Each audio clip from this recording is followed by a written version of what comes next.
This is The Scoop for Wednesday. I'm Josh Holden with the WMNF News headlines. More than half a dozen conservation-based and environmental organizations have sued the Trump administration over what they say has been a federal government failure to respond to requests for better oversight of toxic waste from fertilizer production and phosphate mining. Staff attorney for the Center for Biological Diversity, Reagan Whitlock, says the lawsuit yesterday comes 4 years after the groups petitioned the Environmental Protection Agency to revisit a 1991 phosphate exemption from federal hazardous waste regulations, which excluded phosphogypsum and processed wastewater from in-depth hazardous waste regulations, citing only costs of compliance to the fertilizer industry. Since that determination has been made, the impacts to human health and safety and the environment from phosphogypsum have only grown.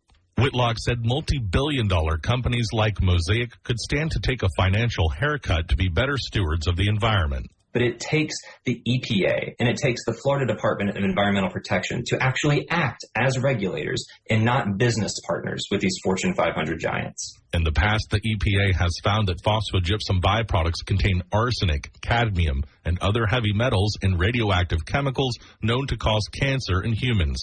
Other plaintiffs in the suit include Healthy Gulf, Minnesota 88, the Sierra Club, and more. A bill that would repeal restrictions on middle and high school start times in Florida schools is moving through the Florida Senate. Danielle Pryor has more. The bill in the Senate and a companion bill in the Florida House seeks to repeal legislation that would have required schools to start later in the day by 2026.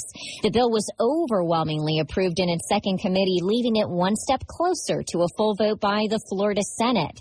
Democratic State Senator Rosalind Osgood, representing South Florida, says she's grateful that school start times will remain early for middle and high school students. As a single parent with kids in school, when you can get your kids to school and either go right to work or go back home and have an hour alone, it's really helpful. There's also concerns that changing start times would require more bus drivers when there's already a bus driver shortage. Democratic State Senator Jason Pizzo was against rolling back restrictions, but still voted for the bill, pointing to research that shows the benefits of more sleep on developing young minds. In Orlando, I'm Danielle Pryor. The Tampa Bay Times reports students are calling for changes to their high school course schedule, but those concerns were not heeded yesterday when the Pinellas County School Board members left intact the administration's choice to switch to block scheduling in the coming year. The board did not ask for any changes to end the 8-period alternating day block schedule at Gibbs, Hollins, Boca Ciega, and Lakewood high schools. Deputy Superintendent Stephanie Woodward said the schools had an option to use block schedules or more common daily classes. The majority of concerns came from families with students enrolled in magnet programs in high schools and preferred the 8-credit per year model that allowed them to take core, specialty, and advanced coursework. They were also worried that shortening class periods from 85 to 47 minutes would interfere with labs and hands-on lessons. Vice Chairperson Caprice Edmond said the district needs to do a better job of keeping students and families aware of these proposals. String instruments from the Holocaust era will be brought to life in an upcoming concert. WMNF's Joshua Hightower tells us about the two Florida organizations making the performance happen. The Florida Holocaust Museum and the Florida Orchestra are teaming up to host the Violins of Hope concert on March 20th at the Palladium Theater in St. Petersburg. The performance will include violins, violas, and cellos that survived Nazi concentration camps. The musical ensemble will feature a double-string quartet led by principal cellist and conductor Yoni Dryblot.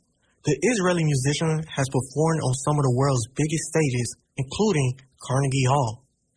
He told WMNF the performance is amongst his most important because of its historical significance. You're taking the personal story of those instruments, my personal story as an Israeli and a Jew, and the fact that it's somewhat of a more intimate setting, that in and itself is even more amazing than some performances I've done. The concert will be preceded by a VIP showcase.